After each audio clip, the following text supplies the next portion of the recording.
Hey guys, welcome back to another Let Loose Dog Talk.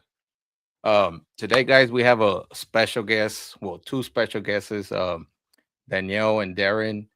Um, they've been in the breed for guys how long? I'm pushing 30 years. So 2009. they've There been you in the go. So American you have Bulldog for a while. Yes, some time. Yeah, we yes. got some And we road. got Gabriel here in the house, so What's going this is on? gonna be Welcome. a really Thank you good. guys for. Thank Go ahead, you. Gabriel. Hmm. Yeah, no. So Darren, Danielle, tell us a little bit about yourselves. A little bit about the background. How you guys got into dogs and stuff. You want to go first? You can go first. You go first. Me, I'm just kind of the standard story you hear everybody always say. Started off as a kid, and with my dad was really big into dogs. He's like his parents were big English Bulldog breeders, and they showed dogs all over and stuff like that. And then I grew up just with pit bulls. My dad used to get everything, and just pretty much that, just growing up around dogs and stuff. And then, yeah, like late 90s, or mid 90s, I got my first American Bulldog, registered one. I had a little non-papered one earlier. But anyway, I got her, and that just started it all. It opened up the gates, man. Got into hog hunting. I did a lot of bite work with them. Started just going to shows, and I met a lot of really good people. A lot of the old, like, my mentors were like Sure Grip Kennels, was Kyle Sims, and hog hunting. I known Gary Fuller for a long time, and showing wise, I met up with the Bibies like right at the very beginning, and I consider the Bibies probably my like confirmation mentors. They really Yeah. showed a lot of stuff, with the dogs. So, and just snowballed from there. Just never stopped. I've been going nonstop since like '96. So, just always had them, you know. So, what about you? First, kind of little. I was like 18 years old and decided, like, I'm gonna get some bully breed. I'm gonna get a pit bull. I'm gonna get something. And I found this dog on Craigslist, and I went. My fault. Didn't know what I was doing, and decided to get this dog. And she had been returned to the guy like 3 times, and the guy was like, "Give me $50 and never bring this dog back." And I was like, "Oh, okay." Wait. He said give you $50 and never bring him back. This dog back, and I Oh yeah, that sounds like Craigslist. yeah, I was like, "That bucks, got it." I think I even wrote him a check for the dog. And this was back when? 2009, I got her. Oh yeah. You writing checks back there. Yeah. And I got her, and I put her in the car, and then after that, I didn't think that I was going to be able to get in the car because she was trying to kill me, and ended up getting in the car. I think that dog probably taught me more than any dog I've ever owned. Probably one of the best dogs I've ever owned. The guy had bought a couple like Alan Scott Heinz bred dogs, thinking like I'm gonna bring them to the West Coast because there's not a lot out here that are like straight Alan Scott type, like bred dogs. I'm gonna make money off them, and guess what? Nobody on the West Coast wants that type. Yeah. And yeah, that dog taught me a lot. Time I was like barrel racing a lot because I had horses, like high school rodeo, junior, taking her with me. I ended up like kind of using her as like a farm ranch dog. I worked cattle with this dog. Wow. I love it. Yeah. And she taught me a lot because they're not natural herding dogs. They want it cold. Yes. Yeah. And like I said, she had a lot of problems when I first got her, just from people getting there, returning her. And yeah. I wouldn't say she had I wouldn't say she had a lot of problems. She was just not understanding of what she was as a breed or dog. Well, and she was a very used to. So yeah, it definitely. You gave her confidence, understanding, and what she should be as a dog. And on top of that, you gave her that loyalty, that bond to work with and for someone and a family. Yeah, that person that $50, that $50 was worth way more than you even know. Yeah, and I got honestly, I read her one time, got a really nice out of her in IPO and did him. I get paddle with him. I did everything with him.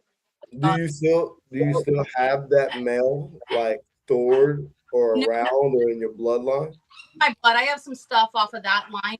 Sure. I just put that female down that I got from this last year at almost. Oh, so that wow, true and up front in your line. Would have probably went longer, but I just wasn't. I mean, I was like, it's time. I'm not gonna let her, wither. Yeah. I'm sorry to jump in late. My name is Ernest, Great Hawk Kennels. Yeah. Yeah, I wanted to take hearing. I'm loving from the jump. You already know this. Yeah. I'm a working dog, man. Yeah, no, I have stuff off of that. Like I said, I did a lot of IPO stuff with her son. And again, it was like I didn't know what I was doing. I bred this female. I had 11 puppies and was like, oh wow. And I ended up like selling her son. I got him back. He got returned. Was a very serious dog. Again, didn't know what I was doing. And I was like, what do I do with this dog? He is not very friendly all the time. And so that's kind of how I found like personal protection work. And I had to work my butt off because one, he was an off-breed dog.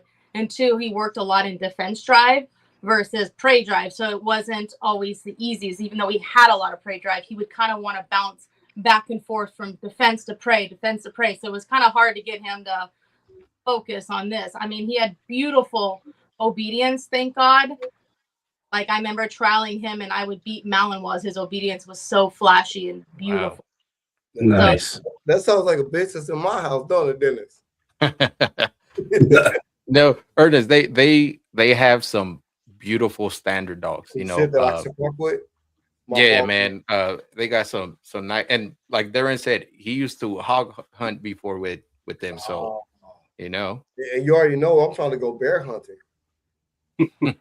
So when it comes to a dog, for me, man, I love hearing what you're saying. Like your introduction to the prey drive, the defense drive, the working drive, the not understanding what drive was. That's the same way it was for me. Like it was, you were coming into something not knowing, but yeah, you worked your way into understanding the breed and what you had. And I respect that a lot because it took me the same way to where Dennis will tell you, I got a bitch that's, man, people think she's uncontrollable, but she's the most controllable bitch in my house. She's defense driven and she's prey driven with control. And that's my longevity of my breed. So Dennis, you just said they still have this dog. You guys still have this bloodline? No, I didn't ask him. No, I think she said there was still some dog, but that dog, I think their signal's bad. I think it just passed away recently. Yeah, they probably got a call, maybe because I think they're using their phone. Yeah. Man, my fault, fellas, for jumping in late. My bad. No, you're good. You made it. Yeah. You know I ain't gonna leave you stranded if I say I'm gonna be here. But yo, man, I've been since they're talking about that, man. I've been questioning on the fifth breed to bring in, but I don't want to overshoot my muzzle. And with you guys being my boys, what would y'all bring in if you were me? Don't you say an F1? You're asking the wrong guy. I think today might be the wrong day for that. We're gonna have to do that one next week. I mean, they're not here, so we can do it now. Yeah, I don't know if I have the answer for that one, to be honest. I mean, what would you think? For what? breeding or for what are you talking about? For bringing in, like, as they say, it takes 4 to 6 breeds to create a breed. I'm still trying to keep that working line, that whole obedience, that control, with and also type. And I'm trying to find a 5th breed because you already know I got the oldie, I got the English, I got the American, I got the Boerboel, and I got the going to aggressive. Yeah, exactly, that one. Yeah, the Doberman. But there's one more. I want to bring in one more. And I've been literally thinking about the presser, but the presser's muzzle is so long. And then also the presser is more of a driven dog that I might lose that control. And I also thought about the conic. What did he say? You're an idiot. Happy idiot it takes. Hey, I'm just saying. But yeah, they're bad guys. Here we go. So no, you guys are good. You guys are good. So I'm just thinking, like, what should I do? Because you already know I got those, but I want one more. Darren, I wanted, man, I love this picture. I pulled it up from your page. Man, tell us a little bit about these dogs. And this is a great picture. I don't know if you could see it. I know you're on the phone. Yeah. Yeah, they're still alive. Yeah, they're still alive, barely. They're old as dirt. That's Butch on the left. Was this female. At the Rancho Seco? Yes, sir. Yeah. Is this okay? Butch is on the left. Well, your left or my left? On the left, and then Snot's on the right. Yes. And so the cropped ear dog is the female Butch, and then the one without cropped ears is Snot. Yeah. So the one on. So Darren, the one that's actually on your left hand. On my left hand is Snot. Do you guys have a bigger picture of him? Yeah, I'll send some to Dennis right now. When I'm looking at both dogs, man, like comparison dog to dog, if you bred them both together, like what I can see as far as like a balance. Yeah, we don't want to like go too close there, and but we have some really phenomenal like grandchildren off of her. Yeah, and stuff, Snot we only bred one time to outside female. I wish I would have bred him to something that we had or collected them, but you always think you have time. And honestly, I started working him a lot, and he was just phenomenal. Never thought about it. Yeah, she was he's like way too old now. He's looks like hell, but Alban Willis was doing a lot of work with them and stuff. Yeah. We were hoping to be able to at least get a BH on them, but just time didn't permit. But those are both out of X, that all Brindle male. That was Danielle's dog. And within my old female, that's Butch when she was a little youngster. Yeah. Yeah, we used to, a lot of like the ears. Some people gave us a lot of flack for it, like ABRA. They told us, "Oh, don't even try to campaign her." We're outlawing the. I sent you some pictures of Snot, Dennis. Okay. Some good old controversy. It's not the male, right? Yeah, that's the male. Because you say you guys have grandkids off of these dogs? We do. Off of Butch, we have the female. Like I said, we bred her twice. We bred her the first time to a dog that Darren had produced before we had actually gotten together. And then we bred her again to the Radler semen. Yeah. I love how you guys keep each other like separate kennels, but yet still the same. Yeah. Yeah. Like all together now. But at the beginning it was like, well, let's go my dog to your dog, this and that, Yeah. And I think it worked good. I mean, we got some stuff that'll definitely work. I haven't done no hog hunting in a while because living in Southern California, it's kind of frowned upon. You got to drive some distance to do it. Yeah. Yeah. Oh my God. Not right there. And Darren, you got you know Michael, right? Michael, he's up north. He's like Butch, the crop ear ABR champion. Yeah. Yeah, so she's an ABRA champion and an ABA champion, grand champion. Yeah. I'm pretty sure she's the only female with crop deers in the breed that's grand champion with crop deer. Nice. Man. Probably championed actually. Yeah, I know I think there was a male that championed, right? Or I don't know. I don't think But so. yeah, the only one that's ever, especially for a female, you know. And Danielle and Darren, we have a question for both of you guys. This guy is a number one fan of you guys. So I'm gonna put up the comment up. Oh my Randy Biby, he's like, these guys is family. My question is, when did you guys share your first kiss? Oh my And where was Randy? Yeah. You know, he knew that question because it was that. That's nice. I like that, Randy.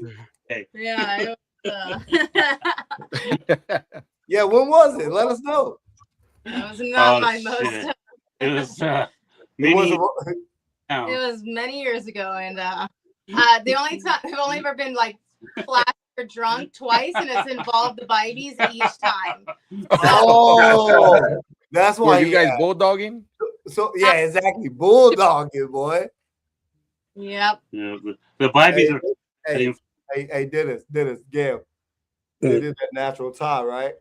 There you go. Look, you gotta watch out for the dog shows. Yeah, exactly. Bibby's introduced this. Bibby's a whole connection that's happening. We bulldog all. We could drink Yeah. all. Or bulldog Honestly, all. This happened, what, 9 years ago? Well, 2016, I think it happened. So 10 years ago is when we first started. I met Darren back in 2013, and honestly, I did not like him very much. Yeah, that's I was showing Duke, and he was young, and I remember there was a judge in the Netherlands, Robert Dira, and I didn't like him as a judge either. And I was kind of bond just because like my family's all from the Netherlands and stuff like that. And I was like, yes, I got this in the bag. And yeah, he was not great. And I remember showing Duke, who had a scissor bite. And probably wasn't the tightest scissor bite too, because he was really young, and it tightened up a little bit better later on. He was a really slow maturing dog. And the guy was like, oh, he has a parrot mouth, and like going like that. Like it was so, it wasn't. And I remember Darren coming out of the ring, and I was like, Darren was like, trying to spit game or whatever he was doing. But he got out of the ring, and I was all mad about it. And Darren's like, well, he kind of does. Are you kidding me?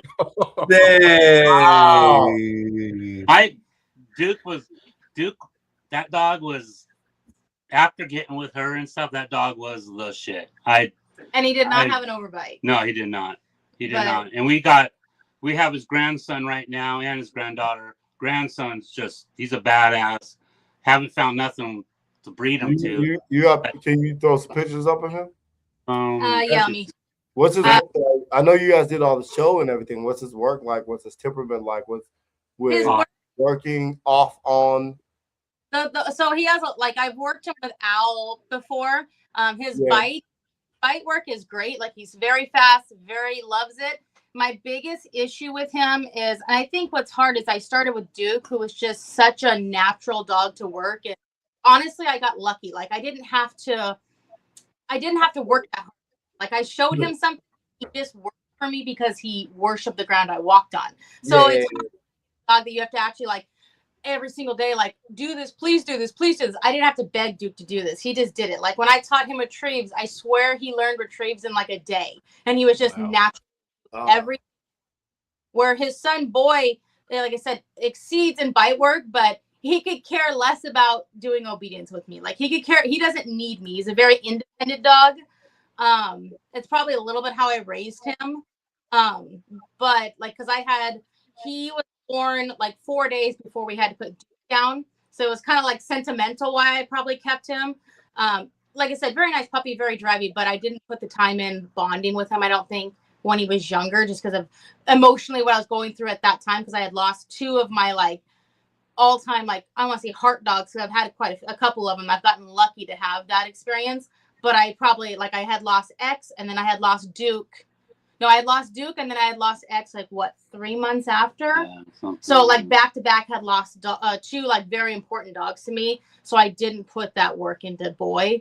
So, yeah, some days he chooses to work for me obedience-wise, and some days, like, yeah, I don't even know who you are. And Like he doesn't care.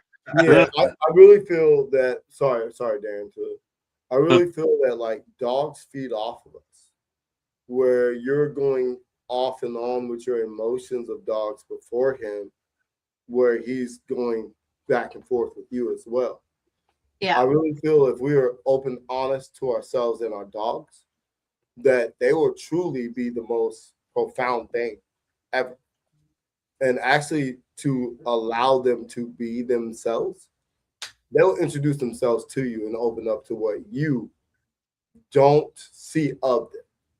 And I'll say that that's honestly, I say that about Adrestria.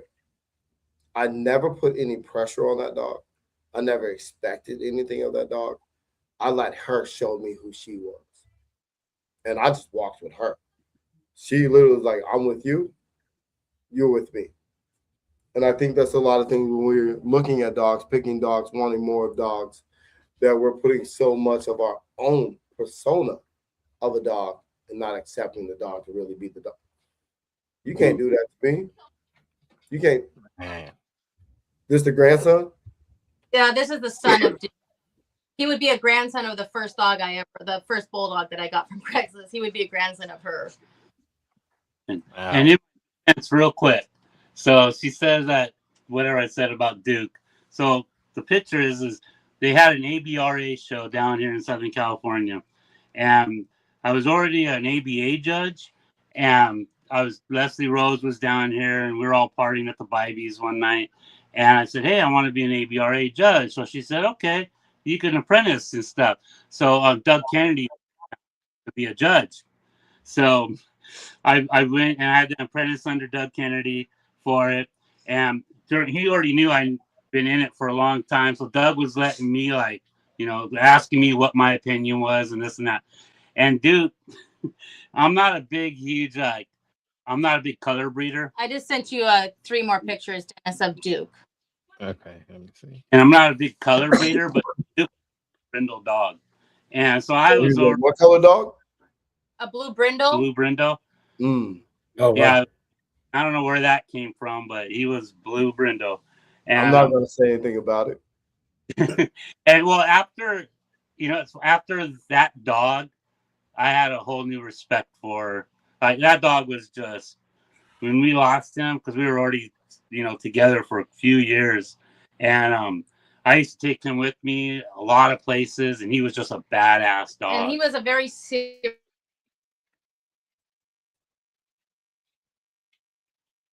Dude's ripped. Yeah. He's very streamlined.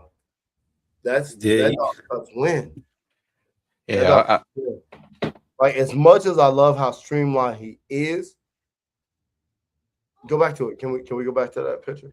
Hold on, I got a better one. Oh shit! Now his shoulders look a lot better, but he's still a little asymmetrical.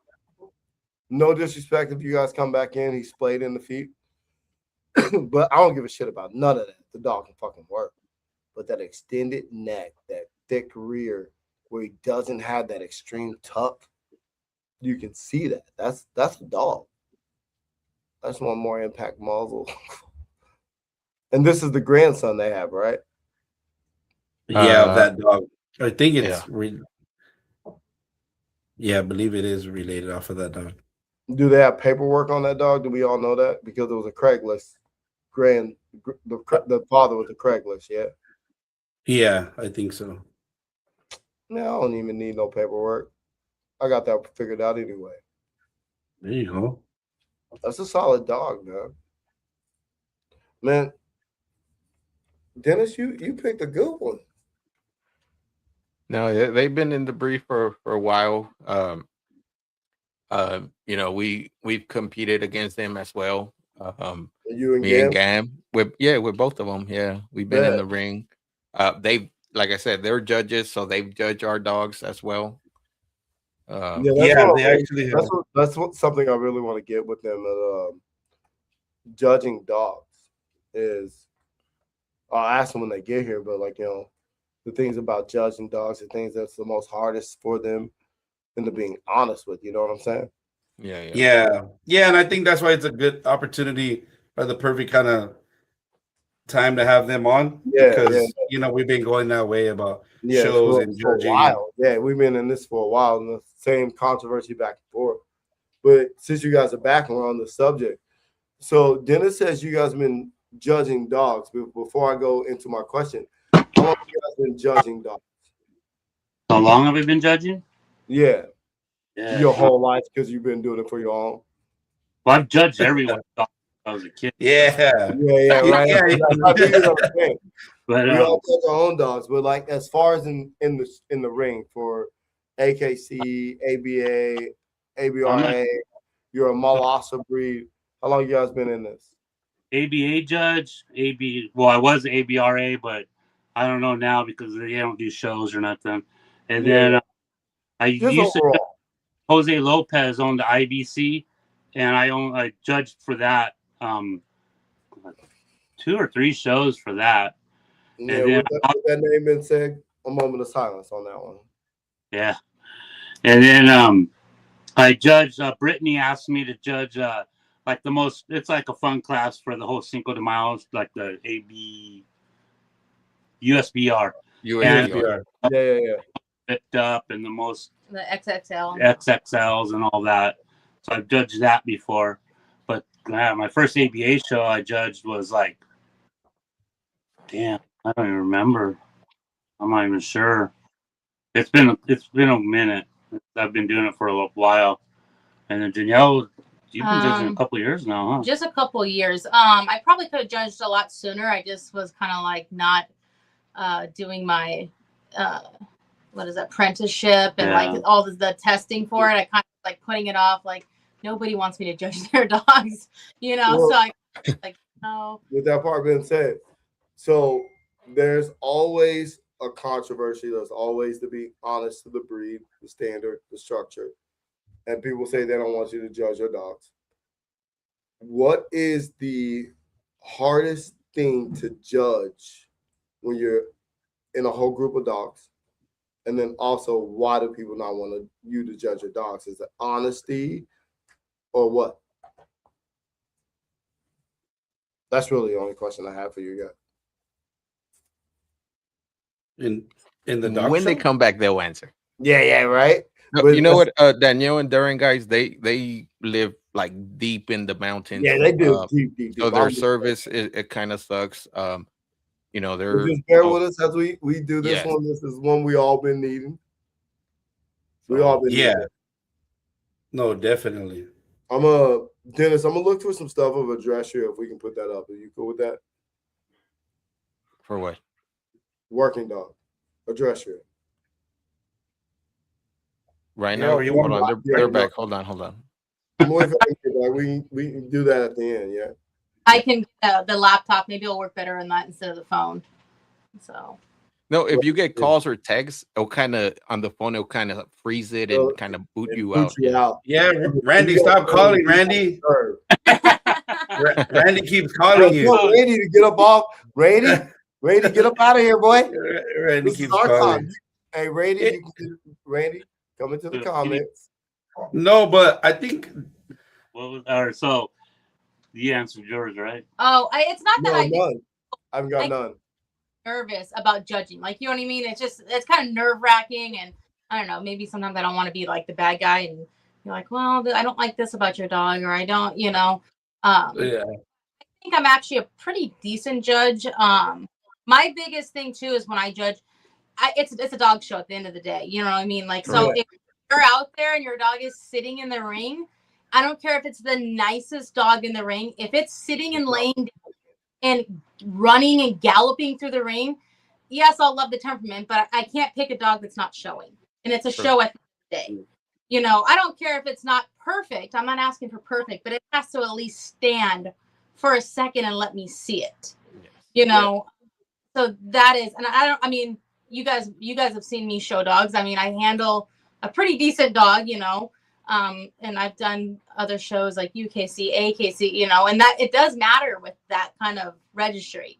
So I kind of still hold that up. So I think, that's, Do you care to say that this dog world is a competition? with that being said? As far as what? Like, I mean, I think everything's a competition in the dog world. I mean, even people who don't go, it's whoever has the opinion, the baddest dog on Facebook.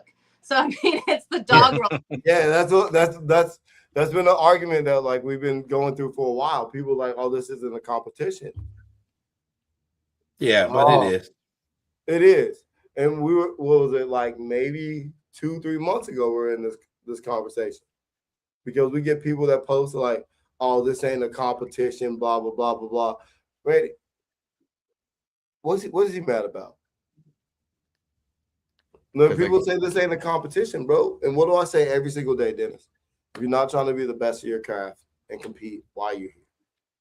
If you're not trying to be the best. No, and you know, by experience, like that question you asked them, I think a lot of people feel that they don't want them to judge them because they're straightforward. And me and Gam have that conversation that you know, so they're blunt about your dog. Like, hey, Darren would tell you, hey, your dog is a little bit call hawk in the back or whatever it is.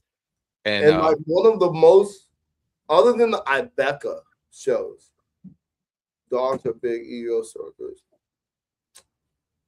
I mean, people got their own ego. It's not just the dog. Like people have egos where they're not realizing that it's them, not the dog. We call that kennel blindness. But yet, the most prolific show that I ever went to was when I got Legend from Amon Mathis. Yeah. The judge was literally, hey, these are great dogs. There was 5 dogs in the ring. No one got first place. And he said because no one deserved it. And that was the best show I've ever went to. Everyone's giving out participation trophies these days. Not dog trophies, not matching structure, not matching build, not matching standard, not matching what the overall breed that could represent our breed to be the representation of first place. No one's doing that. We're just picking somebody to be like, oh, okay, your dog is better than this dog. No, fuck that. My fault. But yet, if no one fits what number one should be, we give second and third and nobody gets points. You feel me? Yeah. And that's what I feel about these two. They're honest. That's what I love about Jamie Sweet. She'll literally tell you, hey, nobody gets first place. No one's deserving of this. But everyone thinks, oh, I produced a puppy. I paid to come here. I paid for travel. Then you think you can't lose? Yeah. I think there's a lot of different things to it, but that's probably one of them. Some people I do probably think that way. Bro, I'm down to lose. Yeah. Because if we don't lose, then how do we get better? Yeah, that's true. That's true. You have, you know, your losses make you stronger because they point out stuff that you might be lacking that you're not seeing. And even at the same time, when you take that L, let that judge tell you why.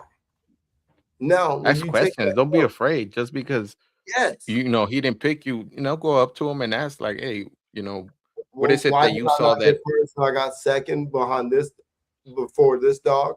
I'll tell you, your rear's off, your shoulder laybacks not there, your gait's not there, or maybe you're not handling the dog the way that it's and to that point, you know, like what Daniel was saying about if the dog's laying down, and we've seen that where it's like, hey, I think your dog is probably gonna be better, but it is a dog show, and he's spinning in circles, or he's laying down. Yeah, he's not showing. So that's those are those kind of things. Yeah, and that right there is lack of education of being able to show a dog. That's look at Randy's comments. Randy's a judge, so a lot of times I can pick best of show before the show starts. No disrespect. Sometimes the best show dog is the best dog. Sometimes not. Yeah, and we've seen that happen. Because before they get in the ring, you see these dogs walking around. They got their gait. They got their confidence. But when you get thrown in the ring, there's a lot of energy being felt by the dog that's coming from you. Yeah. So you already know, all right, bet. I know this dog has this over here. But now when we come in here, there's a whole nother playing field. Yeah. Well, and Danielle was one of the first people to judge my dogs when I went. I don't know if I think it was my first show or that I actually showed at. No, I think that show I showed Vagar, maybe Daisy. I think, but yeah, they were, and we got some like honest feedback, right? Of like, hey, what was I doing? What is the dog doing? And I take those, and then I know that they're watching and they're giving, that. I think that's what's good and what kept me going back, because it was like, hey, I see you doing this, or don't do this, or I think she even said like, what the fuck are you doing? Then you're like, what the fuck are you looking at? Fucking run this way. Where are you looking at? I was like, oh shit, okay. No, and that's what we're saying, Darren and Danielle, that we've gotten judged from you guys, and we like it because you guys are straightforward. You guys don't BS, and you guys tell us what it is. And that's what we were talking about. A lot of people are afraid of that feedback. We're not, because maybe we don't see it, right? You guys see it. So when you guys point it out, now we're like, oh shit, you're right. Let me work on that. And that's what we were talking about before, you guys froze up. And what I hate the most, when people judge, and it pisses me off when you're literally paying for someone's opinion when you go in the ring, and then they just like, here you get third, second, first, adios, and they walk out, and that's like, motherfucker, what's wrong with And tell me. Whenever I judge, exactly. When I judge, I'm sitting there saying, this is what I'm looking for today. This is what I like. This dog's blah, blah, blah. This dog, this and that. And then, try to, like, I don't tell somebody, yeah, your dog runs like a freaking 5-legged donkey, or something. Yeah. Right. And it's only fair. And that's like, I've noticed lately with some of the younger new judges or something, or even some of the AKC judges in the ABA now, they kind of just like, they hand the ribbons and they walk out. They don't They don't get a feedback. They don't get no feedback. Well, the problem, like one thing, Darren, that I really appreciate you saying is like, whenever the show starts and everybody steps in the ring, you're telling them, this is what I'm looking for. Yeah. This is what I like. Yeah. Now, we're in that situation for me. No, I don't. I just want to be honest. Where you're saying this is what you're looking for. You're looking for the standard structure, the layback, and all this, that, the third. But when you say this is what I like, that doesn't matter, because if I could like, a purple dog, things of a dog, yeah. But if that's not the standard, so that's one thing I don't like when someone. We were at a show recently, I think, when someone said something like that, like, I don't give a shit what you like. Yeah. It's got to be non-biased. Like I'm not a really big, really overly bully dog person. They have their place, but I'm just not into that, And I like more of a working structure and stuff. But I don't sit there when I judge the bully ring. I go, I think all your dogs are shit. That's just not cool, and stuff. So I just sit there and I'm judging per the standard, And that's what that part I like right there. Yeah. Because when most people like hear that part right there, when they're saying this is what I like. Yeah, I hate when they say that. Because we are all judging on our preference of a dog. Yeah. But yet I feel this is why I don't do show ring, is because everyone's judging on their preference and not the standard preference. Yeah. Like it can be bully, it can be athletic, it can be petite. But as long as that dog fits what the standard should be, the overall dog wins. Yeah. And for me, and I really think this, and I say it all the time, I think every dog should go through the working course before. 100%. Yeah, I've always, like, my mentor was Kyle Sims, basically, like, ultimately, first and foremost. And he used to always tell me, an American Bulldog should do one of two things, if not do both of them. And that's a pig or bite a bad guy. Yeah. And so to me, that's the way we've always been, and Danielle's 100% on the same page, is an American Bulldog should be a Bulldog. It should bulldog. It should bulldog all the way, bulldogging. Like I started with standard dogs. I'm talking not like, like I started with a standard dog. But you can still look at that dog from across the parking lot and be like, that's a bulldog. Yeah. And I think the problem is You have one side, you have one extreme, or you have the other extreme. Like some of these standard breeders think like, I gotta have the longest muzzle, the most like finest fine bone dog to be athletic. Yes. You have to. It should still be a bulldog at the end of the day. It should still, if you shouldn't go like, is that a pit or is that a bulldog? No. You should Yes. still be able Yes. to- without type, you don't have a breed. So whether it's a standard dog, it should still have type. And I think a lot of the standard breeders who are like standard, they won't add some of these bully stuff in. No. You know, and Mother Nature always pulls from muzzle. So you can add the most flat-faced bully dog to a standard dog. You're not going to get a whole litter of bully dogs. You're probably going to get more muzzle because that's, and even the next generation is going to have more muzzle. You bring back to a standard dog because that's what Mother Nature always pulls for. Yeah. You know, Daniel, exactly what you just said now is exactly what I said last week. It needs to fit the standard of the dog. From across the room, across the street, doesn't matter. That dog says, I am a bulldog. It says I'm a presser. It says I'm a boreable. It says I am the breed of what I stand to be of the breed. And a lot of people get into these breedings where they start making their own thing where you have no idea what we're looking at. Yeah. And I really appreciate you saying that. Well, and like I remember somebody that I had I apprenticed with under like to become a judge. You know, it was like I just had to apprentice under with somebody. They were there, and I was like, oh, okay, I'll apprentice, whatever. And I remember being in the ring with that person. Not to sound bad, but being like, me and him have way different like opinions on bulldogs, and that's fine. You're supposed to be apprenticing, getting what they see and stuff like that. But I remember being in there judging the standard ring with them, and them being like, look at that bulldog. He's floating. He looks like he can run 15 miles. And I'm like, nothing about that screams bulldog. Nobody thinks bulldog. That dog looks fast. It should look strong. It should move with power. It should move with purpose. It should move like taking somebody's lunch money, not like a greyhound who's floating and you can put a wine glass on their back. That is not a bulldog. Yeah. It should have power. Hey, do we have a shot? Yeah, and I think that's why sometimes people go away from maybe the standard because they think like it doesn't have that, and that's not what they're looking for. So then they go the other way, right, to lose it. But to your point, it should have that, and that was the whole purpose of that, right? So if you're gonna catch a hog, if you're gonna do that, you need to be strong, right? They don't want a faster dog to run for hours. A little fine bone bulldog on a pig's ear. That pig's changing zip codes. It's wearing this dog that's like 40 pounds and it's clearing the next mountain. You need a bulldog. You can anchor down, bear in. Pat you down, you hold you here. Yeah. We hold you here. We don't need to go sit here and fight you and cardio run you all the way over there. Once we get you to a pin into a corner and we got a lock on you, this is where the fight and the cardio starts. Yeah. It's that longevity of my muscle. Yeah. Bulldog. That's a bulldog.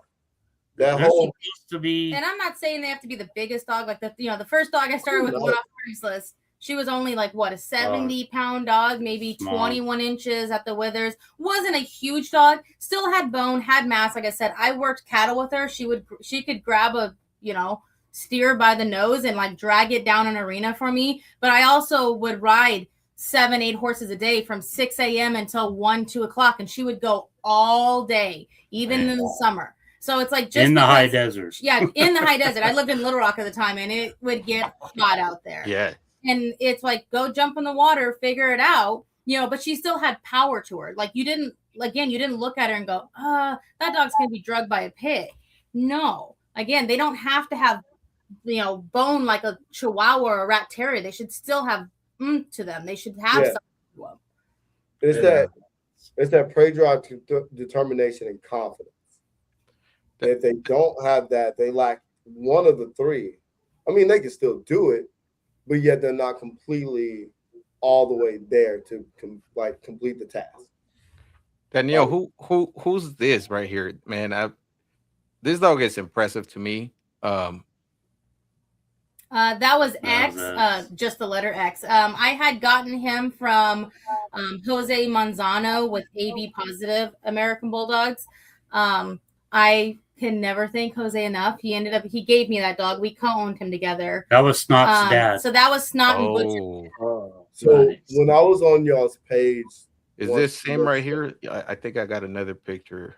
Dennis sent me all your stuff and everything. That's one of the first dogs I saw.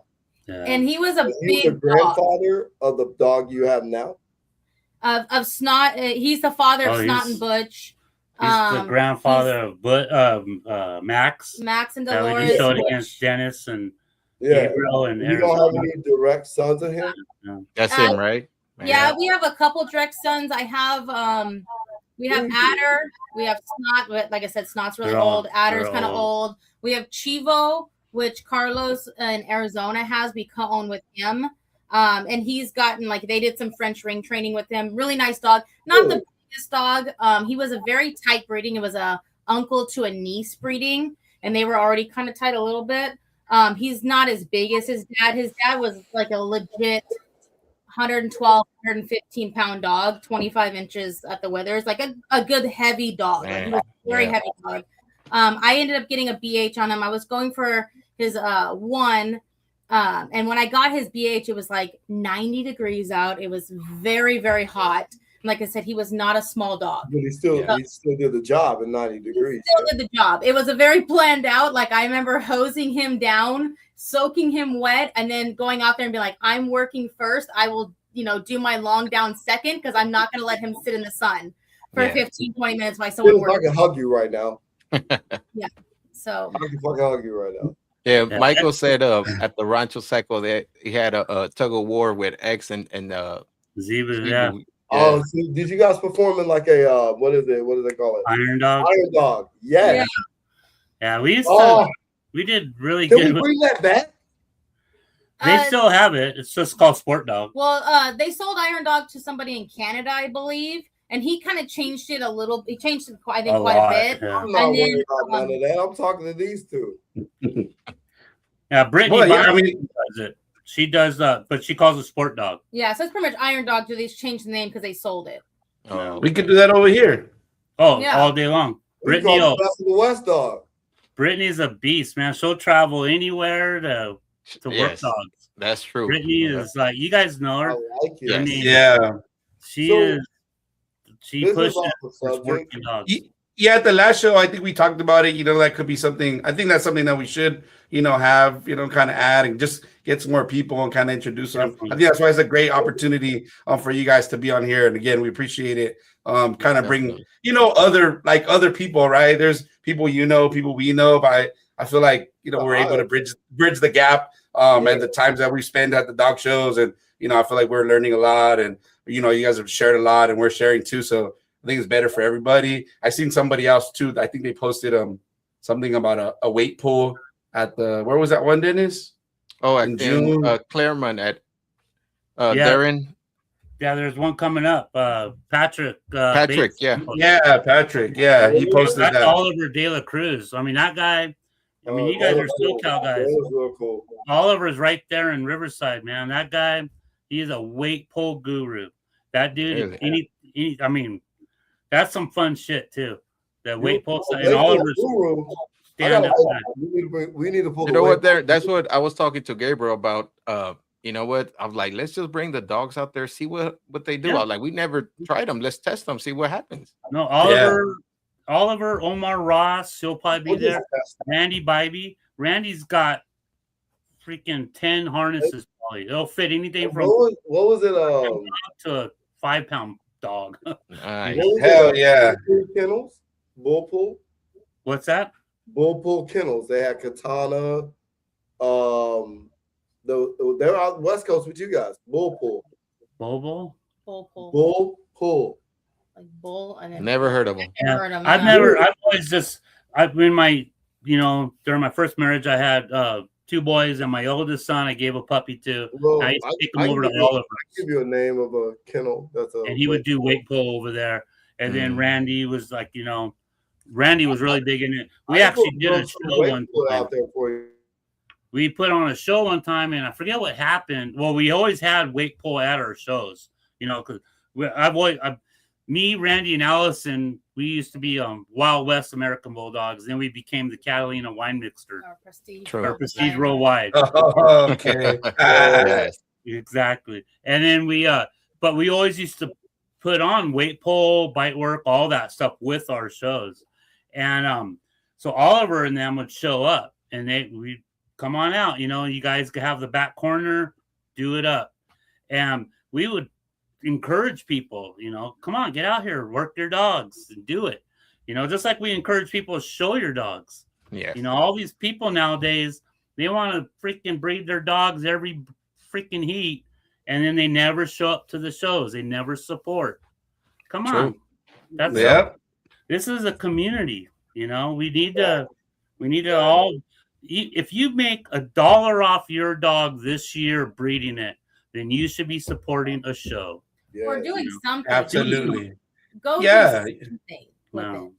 And there's been so many people that they go online, look at this baddest dog in the country, blah, blah, blah, this, and that. They have 2, 3, 4 litters. You never see them at a show.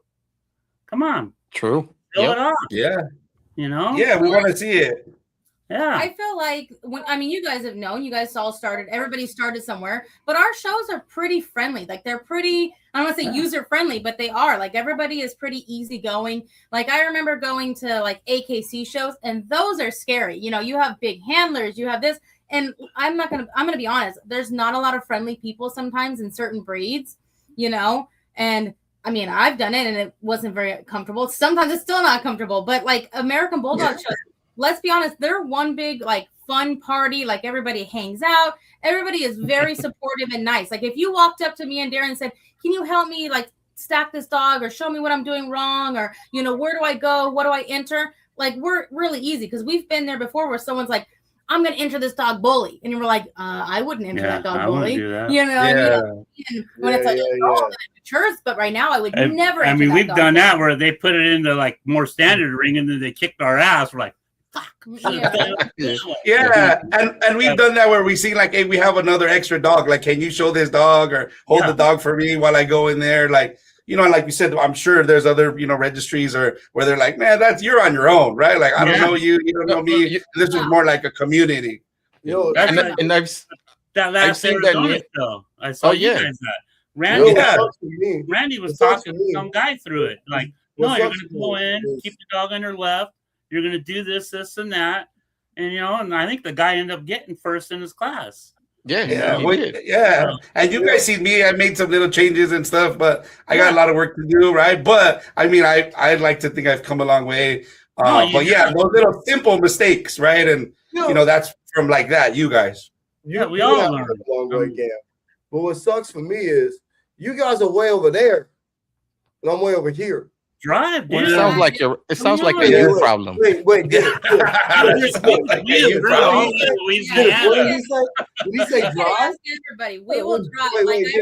Did he say drive? Yes, I remember. Like Snock had gotten Dog of the Year 2018, and we had gone. That was when Leslie Rose kind of pulled that stuff with "Don't campaign a dog with us that has crop ears," and I was like, "Okay, bet I'm going to campaign that dog harder than any other dog, to finish her because I'm going to prove a point." So we had gone to the ABRA Nationals. Yeah, we were at Cinco, Sacramento, and then we came home for 2 days, and then we drove all the way to Louisiana 2 days later. Yeah. Made it there, showed at the ABA Nationals, and then drove home. So like we will travel. And that's what Stephen Lewis, that owned the ABA for a while before he just sold it off, he used to tell us that like they would track numbers or whatever. And he said West Coast people will drive farther than anybody else. West Coast people, like me and Randy, we've flown all the way to Ohio back in like 90. It was like 98 for the ABA Nationals. We flew 3 dogs out there and showed our dogs out there. And it was the funnest time. And we're like West Coast people out there. And then we've gone to Louisiana. It's just, I mean. Yeah, we go to Arizona every time there's a show. North. Yeah. So it's fun. I'm not trying to say y'all drive the furthest, like West Coast or whatever, but I'm a Central man. Yeah, see, you're lucky. No. I'll drive further than every last one of y'all. No, I believe it. Just like Jason Offerman. No. A million miles. I transport though. Yeah. I'll be on the road for almost 30 days. I'll go anywhere you need me to be. I'm there. If you transport, you have no excuse Yeah. to put a Why dog in aren't your you out truck. here? There you go. Yeah, there you go. It's not for you, and I can't do my own thing. We're gonna be like, come on, drop one on the way. Come on, next And show guess you're what? going to be out How here. many then. times have I And literally you're bringing the beer. Well, for those who've gotten top dog of Johnny Johnson, I got hardest hitting. I got weight pull titles. I've done that. I've done that. But it's all way over there. It's hard to go way over there. Or coming to the West Coast. Let's meet in the middle.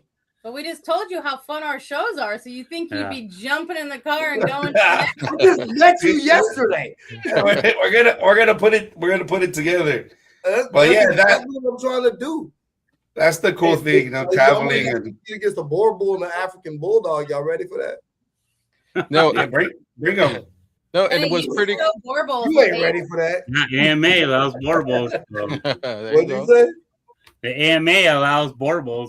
Yeah, that's like a sister registry to the ABA. So that's what Dennis was telling me earlier about you guys, and that's what I really loved. I've done the borbal thing before. I did it for Kyle Sims.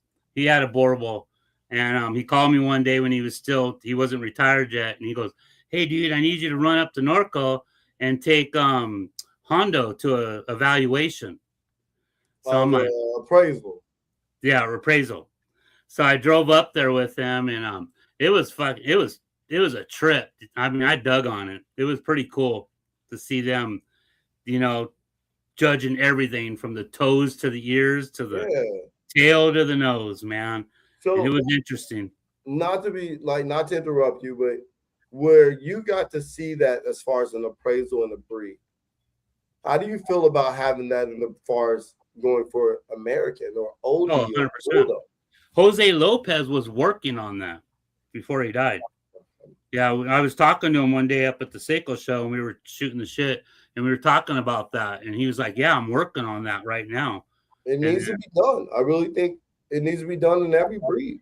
But we kind of do it at our own deal, though. We do it like I do it in my house. So I think everybody out there should be literally think about it. Everybody out there, but it's called the lunar system because I grew up Borbals. My family's from Nigeria, so I grew up Borbal.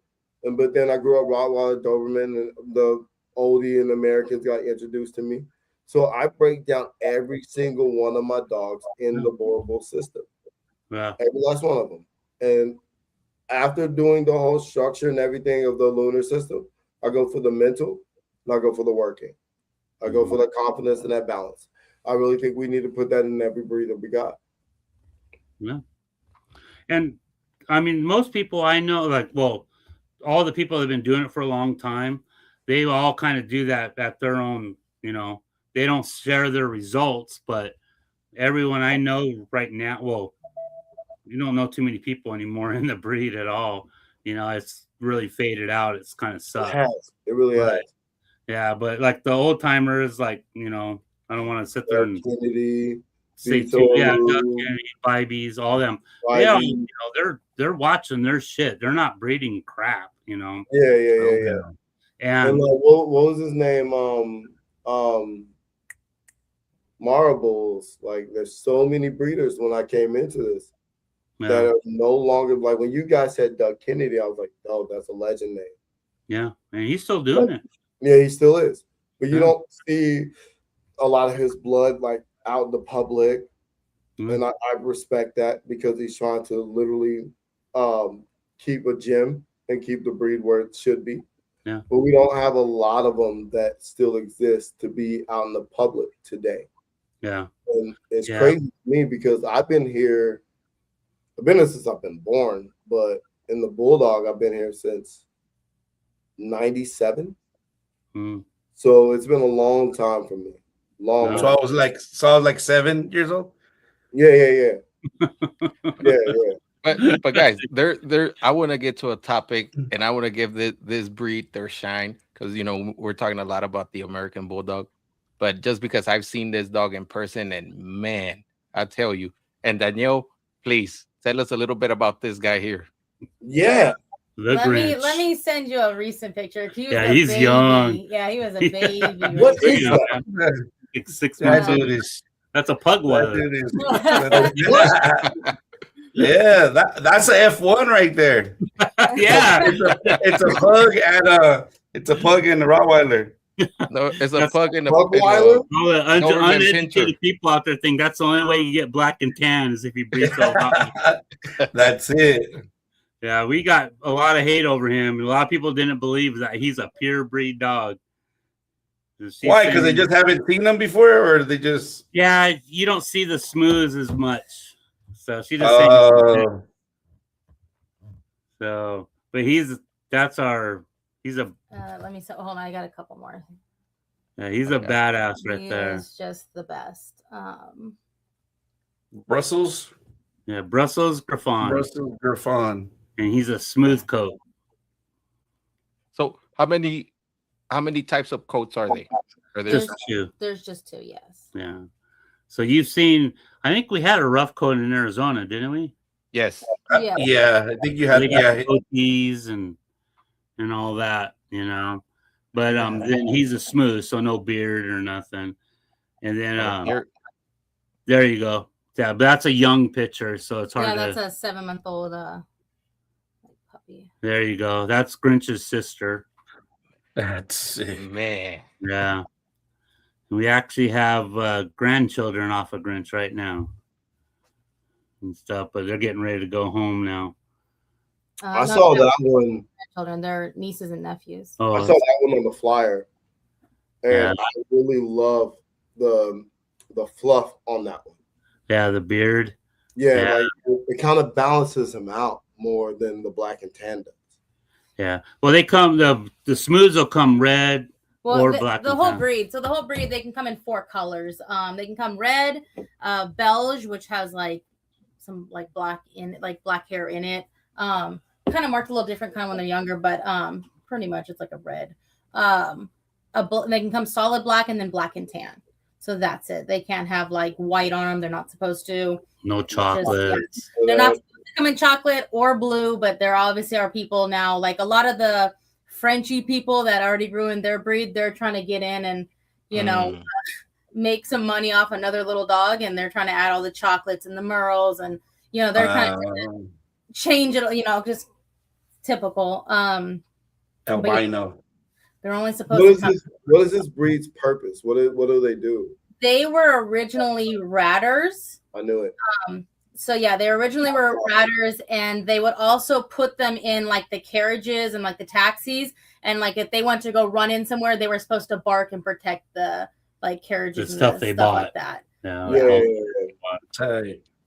But they will, like ours will hunt. They try. They don't got the equipment for it. Yeah, now you know they've made them, you know, obviously more extreme probably than they were back in 1900. But so their teeth are not that temperament. Temperament. They're supposed to be like strong, sturdy little dogs. They're not supposed to look delicate. So even though they're technically a toy breed, they're not supposed to look delicate and dainty and breakable. All of mine are very outgoing. Grinch is honestly probably a little bit of a dick sometimes, and he likes to after all the big dogs. Not that he would do anything, because they really don't have a lot of dog aggression. Like you can have 30 of them together with food, females in heat next to them, and they will not fight. They're not a dog that has a lot of dog aggression, which is kind of nice compared to the bulldogs. They're definitely, because they are a toy breed still, you kind of have to socialize them. They're not a dog that you can lock away in your house for a year and then bring them out and be like, oh my gosh, why are they afraid of everything? So you do have to work with them. You cannot. Would you think every breed needs to be socialized though? Oh, every breed. Yeah, but I think there's some that are maybe a little bit more stronger. You know what I mean? Because we have some bulldogs like, yeah, you can take them out here and there, but do they need to be socialized every day, every single week? Sometimes probably not as much. The Griffs, you have to expose them, even as little puppies when you raise them. Like, like Frenchies. Frenchies are little jerks, and they kind of naturally are just forward, and the Griffs are not like that. It's funny because a lot of French people are trying to get into Griffs, and they're not an easy breed to breed. Like they kind of like a lot of breeders will say they only have like a 50% rate to live, like puppies, and it's true because they just don't have a thriving purpose. Like I swear, their purpose is to try to die. So you really have to help them along. Wait. Their purpose is to.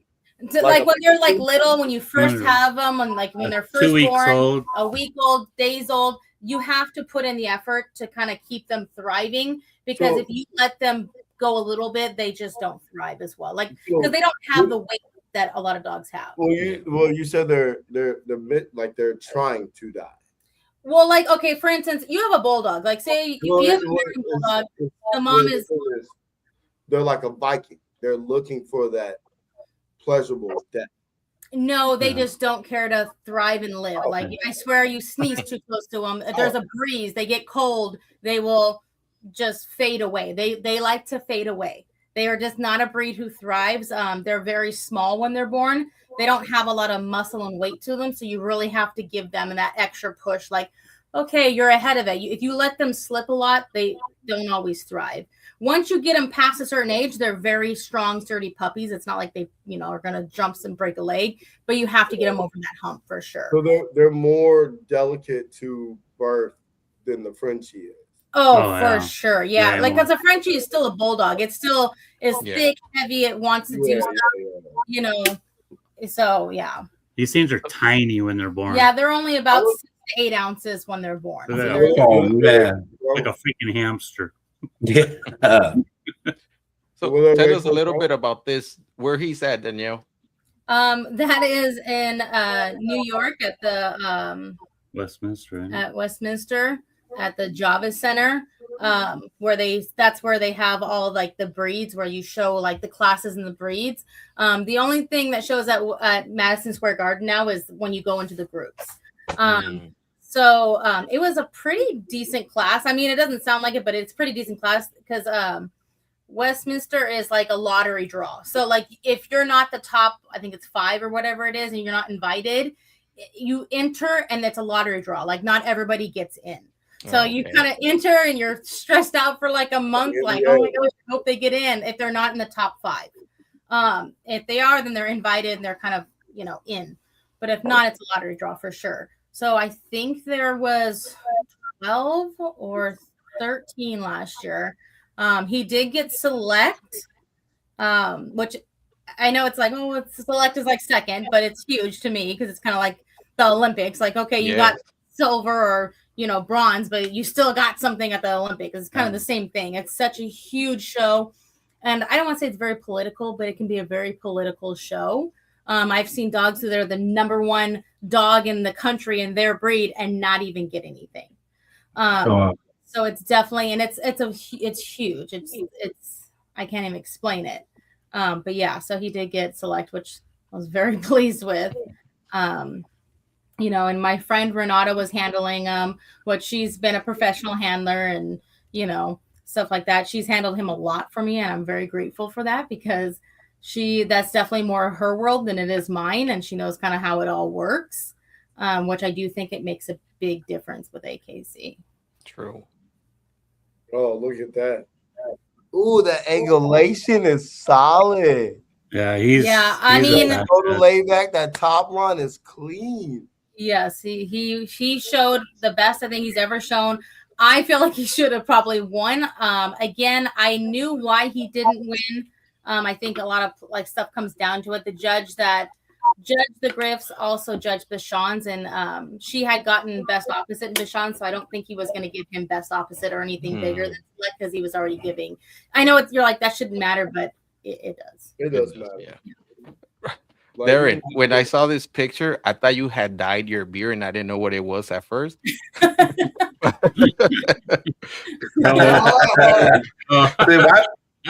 would they send me this picture? It's funny. I had a teacup chihuahua. Yeah, I had a teacup chihuahua that I would literally put in my hoodie. That's Grinch's son, but he's a rough. That's funny. That's funny. Chihuahua, like they got me used to like smaller dogs and stuff like that. And the way you have them like literally right there in your flannel. Yeah, I would put them in my hood or in my pocket. Like there's something about a little dog. Like Dennis keeps trying to get me to get Frenchies, but I don't think I can do that. Yeah. I mean, little dogs are fun. I'm a big terrier person too, though. I've had multiple different types of terrier, Yogs, Patterdales. all that shit. And I love that. I tell people all the time, if you don't like small dogs, just get a little Patterdale, because they're like a little dog, but man, they'll jack stuff up. You know? Yeah, those dogs are cool. Yeah, they'll work. I have a Yawg right now. Work. You know, I mean, my there's Frenchies out here doing protection work that I think is fucking like it's bananas. Oh yeah, Darshan out here on the West Coast, he's got this one in Kevin that he's a working machine. That little Frenchie's a working machine. I mean, there's so many working dogs out there, like especially in the smaller size, that I'm really, really starting to appreciate what the smaller compact dogs are becoming and showing. Mm-hmm. Like, and they're probably outworking some of the bigger dogs that I see. Like, which is crazy because most of the bigger dogs that we have see are around, you think would naturally do it, but they don't. They don't. And for me, that is the biggest turnoff of my own breed, because I don't know where to go. I don't know what to do, because I am a working family protection producer. And literally, I was just talking to somebody. I'm like, yep, I think I just found my next line. That's you guys. Appreciate there that. You go. I'm not joking. That's literally where I'm going. We're actually probably gonna be doing a breeding here really, really soon. We have a cold chamber on ice, and a cold chamber was a Mikey, high jumping Mikey son, and who was a Schutzen 3 dog, and then cold chamber is a Schutzen 3 dog, and a BST 2, and a BST 2. Damn. And, yeah. So well, because you guys blinked out on a dog that we just put up. Dennis, can you put that dog up again? He's very, very streamlined, but you can see his working compaction. Which one was that? Oh, the that Duke. Yeah, Duke. Yeah, he was a. Yeah, I don't know if I would breed. We have Duke's daughter, Punky, but I don't know if I would. We have another female. Well, I have a Duke son too. Wait. What you're just saying, we're talking private of why. Well, we have a. See, we want to do a breeding right now. Yeah, we want to use some Biby blood on a female, and they had this dog named. I'm sorry. Keep going. We have this. We have a female. We want to put the Bibys had this dog named Max, who was a badass. I like the dog. He had his catch dog title too, and then he had his BH, and I forget what happened to him right before he could go for his one, but he was he came out of my favorite one of my two favorite dogs back in the day was Biby's Fishbone, and Max was the son of that. So we were thinking about putting him to our dog Duff, and if that doesn't line up, and then we're gonna go cold chamber to Duff. And Duff is so how's Duff work again? So Duff is out of Butch, the crop-eared dog that's out of X. So Duff was out of Butch bred to Ivan, and Butch is out of X and Megan, which was X is all boy, a lot of heavy Boyd stuff. Megan was out of like a heavy sure grip dog bred to the Biby's dog Jack, and then Ivan was out of a heavy sure grip female bred to Bullseye, who was again out of sure grip bred to the Biby's Huckleberry dog. Huckleberry was a beast. Wait, time out. You said Huckleberry. That he's a fawn dog, yeah? Yeah, he's a red and white dog. He's red and white. Yeah. One of my favorite Bobby dogs. Yeah, he was one of my favorite. One of two, Fishbone and Huckleberry. Huckleberry was Bruno, bred to not Beth.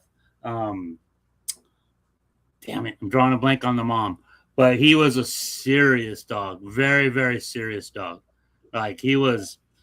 A lot of people think Bibys don't produce working dogs. they have some stuff that'll, they'll take your lunch money. And that's the thing. That's the thing. Like Bibies, if you're listening to this, Bibies, I know you guys have been very, very secluded.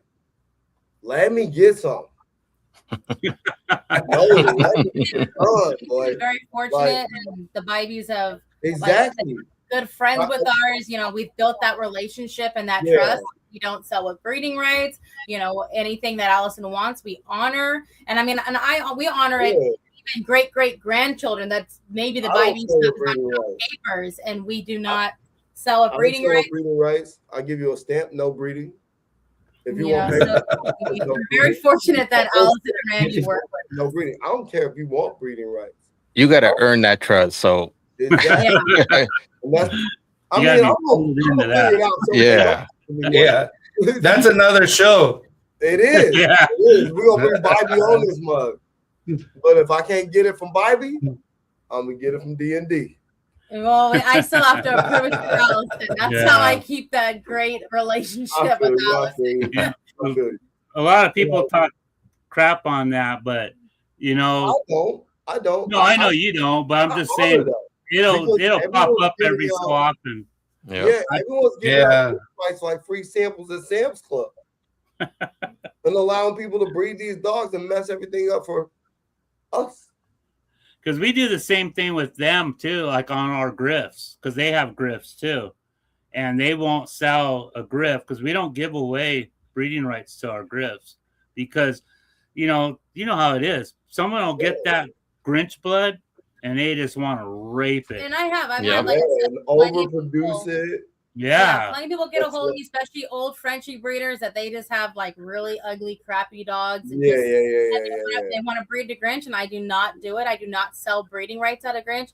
And I hate to say it, not to be like I'm not in the community or work with people, but I hate to say it, a lot of dog people are really cheap and they want everything for free. But then they're the first to complain. They ain't trying to spend the money. They're the first to complain, like the dog has a toenail that's the wrong color, and they're the first to be like, I want a replacement, or you sold me a dog under. Right?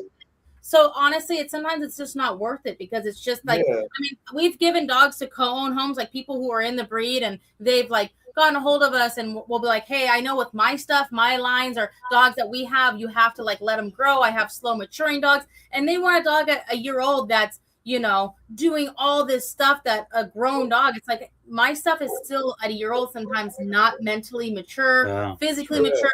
And they want this dog that's just boom. It's like, well, the dog's skinny, feed it. How do you want this dog to be big or grow when the backbone's showing? And it's like I said, they're the first to complain. So sometimes I get why people don't want to work with breeders because, they're not always the greatest to work with. And it's kind of like something you said in the very beginning when I jumped on, where you got the dog for $50 from Craigslist. You're like, I can get this dog and make a bunch of money. But then that's why I said I respected that you realize what the dog was. Yeah. And the relationship where you realize, oh, this is the dog. The money went out the window.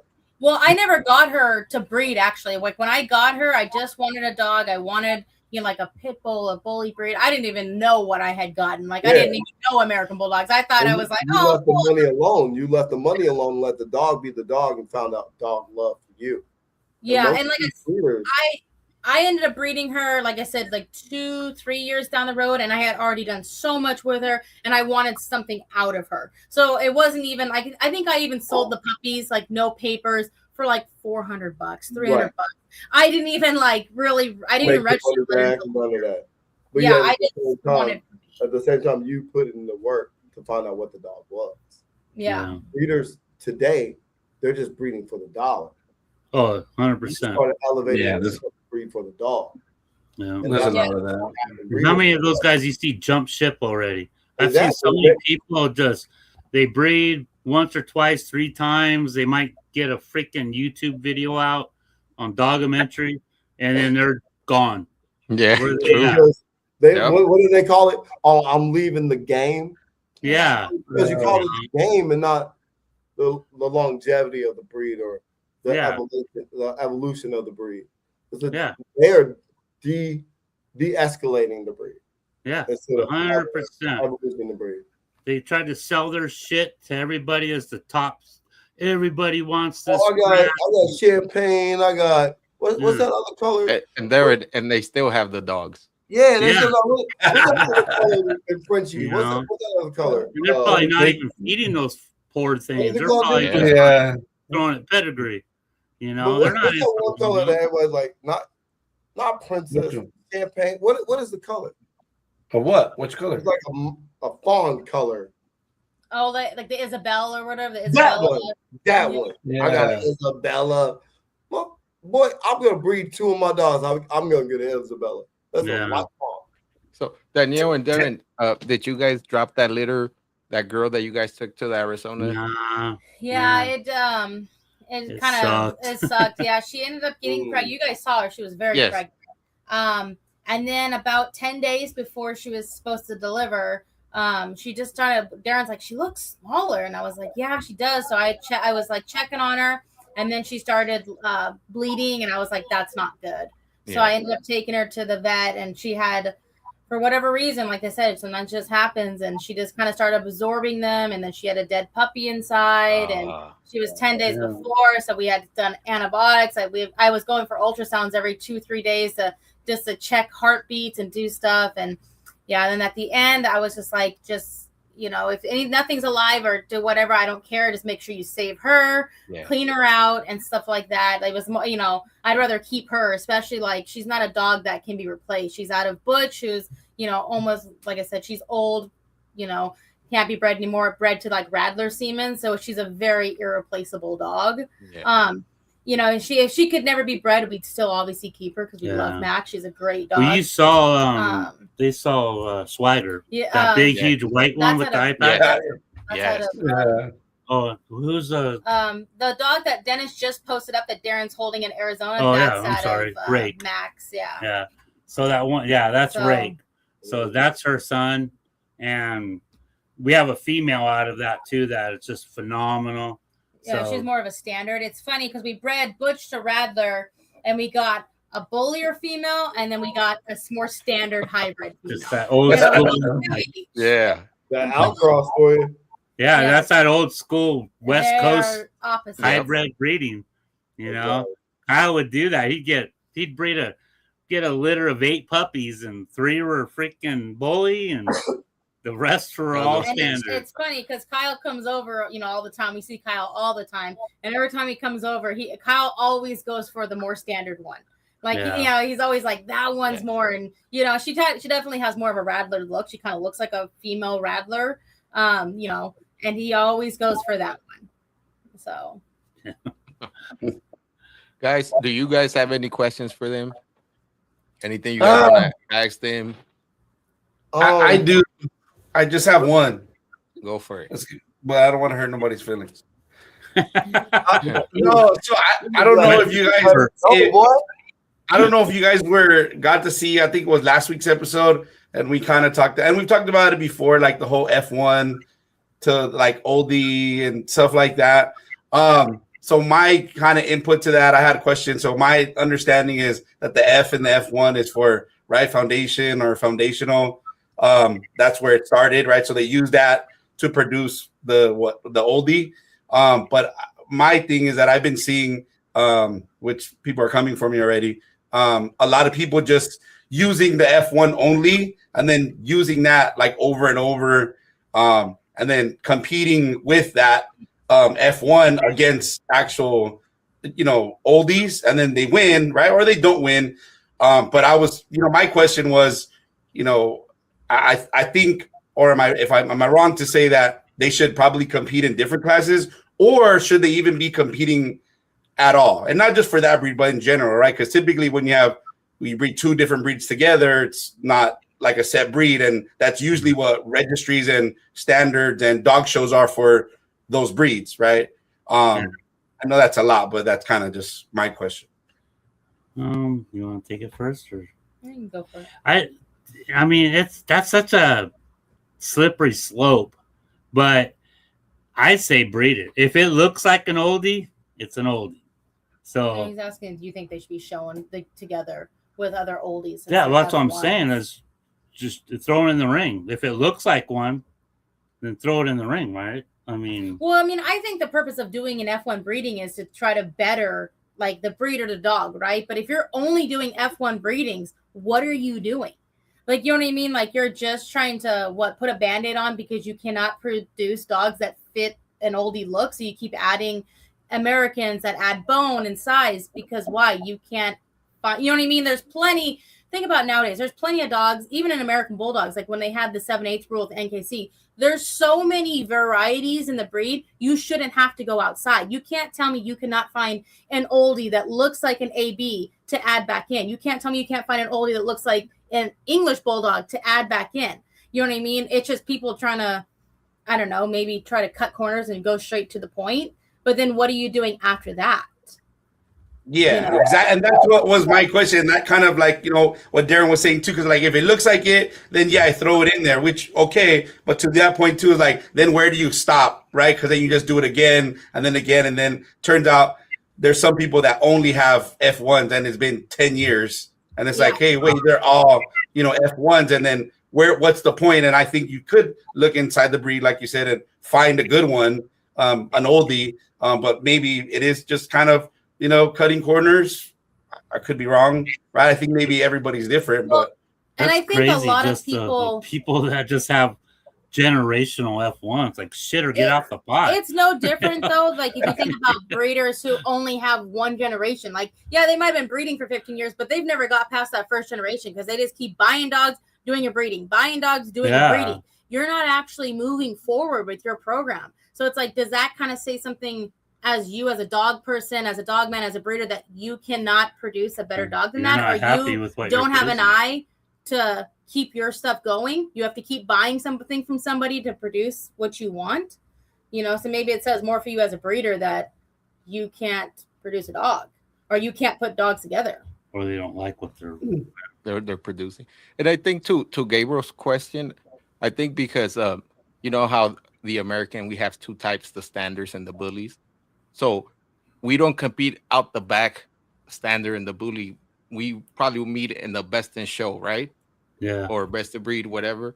And I think that goes to his question. I think he's feeling more like, well, the F1 might have their own class, like F1 compete against the F1s, and then best in show, a generational OD will meet with the F1 and be like, okay, you know what, you beat me fair and square. Your F1 looks more, like an oldie or whatever it is.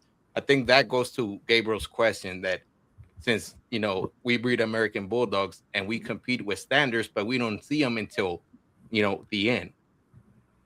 Yeah. I mean, technically, you think about it, like as a judge, when you're judging that, it's who.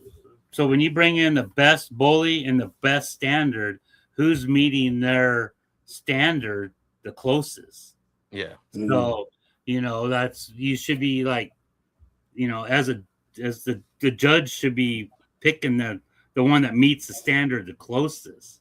Well, and you kind of go, if you're going to have a separate F1 class, so then you kind of get into that fine line of, are they going to have their own standard to an extent?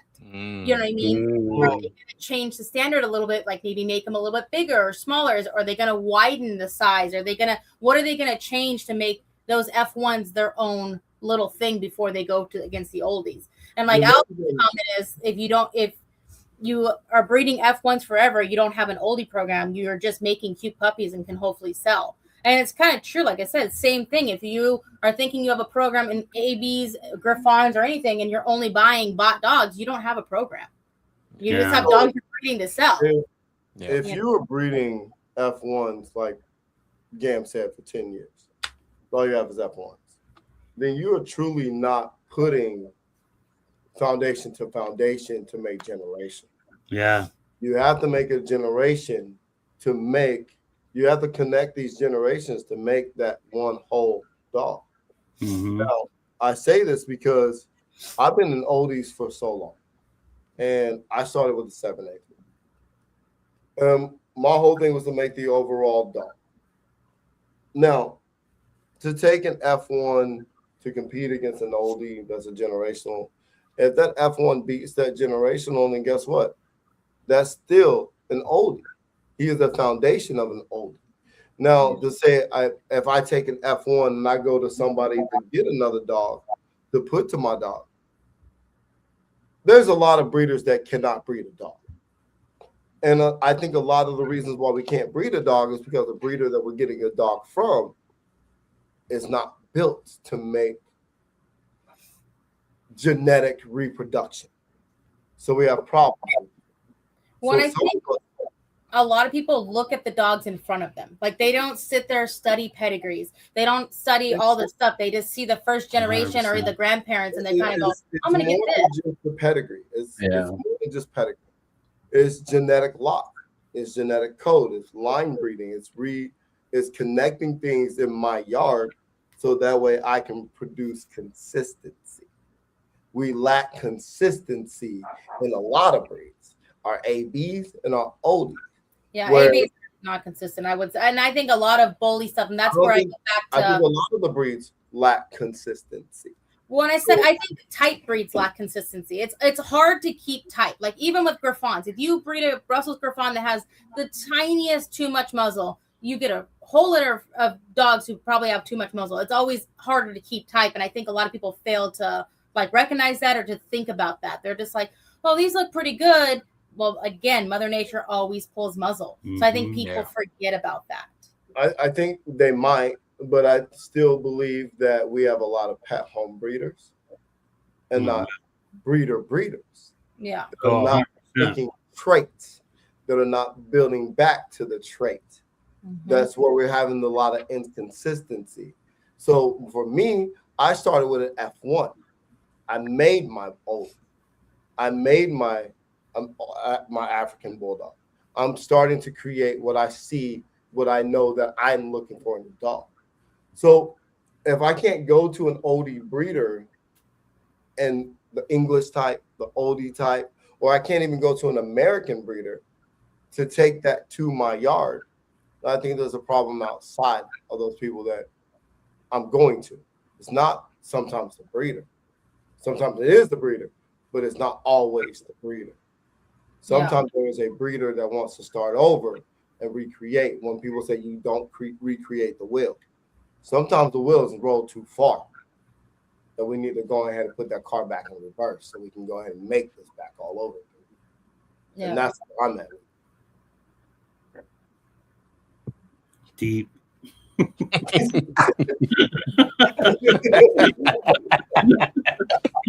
You're like, yeah, hey, that was perfect. Hey, we can't make this stuff up. No, but that was just my input, and I think you guys have a lot of that of like judging and on picking dogs and puppy stuff. I think that's kind of good. Bottom line is they're dogs, and breed what makes you happy. Feed what you want to feed, and well, I mean, if you think about it, Darren is the most person to talk about that because he breeds a lot of little mixed terriers, and he's kind of created his own line of terriers. Yeah, hunting to hunt and stuff like that. And, he's at all. That was a great question. No, it is. I've been instead of for a minute, bro. No, and instead of coming for in the racing world, the reason why I've been holding it in because I'm F1. I'm ground up. That's me. In the racing world, they have a saying that they call it the KISS syndrome. You keep it simple and stupid. Yeah, that's what it is. Just keep it simple and stupid. Does this dog work? And does this dog work? You breed them together. And I mean, like Kyle always told me, it's just as much to feed a ugly dog as it does to feed a pretty dog. Might as well feed a fucking pretty dog. As long as it'll work. But, you don't want to feed an ugly dog. It's like that's true. And instead of coming for Gam, he doesn't breed oldies, right? And that's what I tell people. I was like, well, educate them. You breed these dogs, read them the standard. Hey, the dog falls under the standard, whatever it is. But even between the oldie community, they're arguing like, no, the standard is this. And this and this, that, and the third.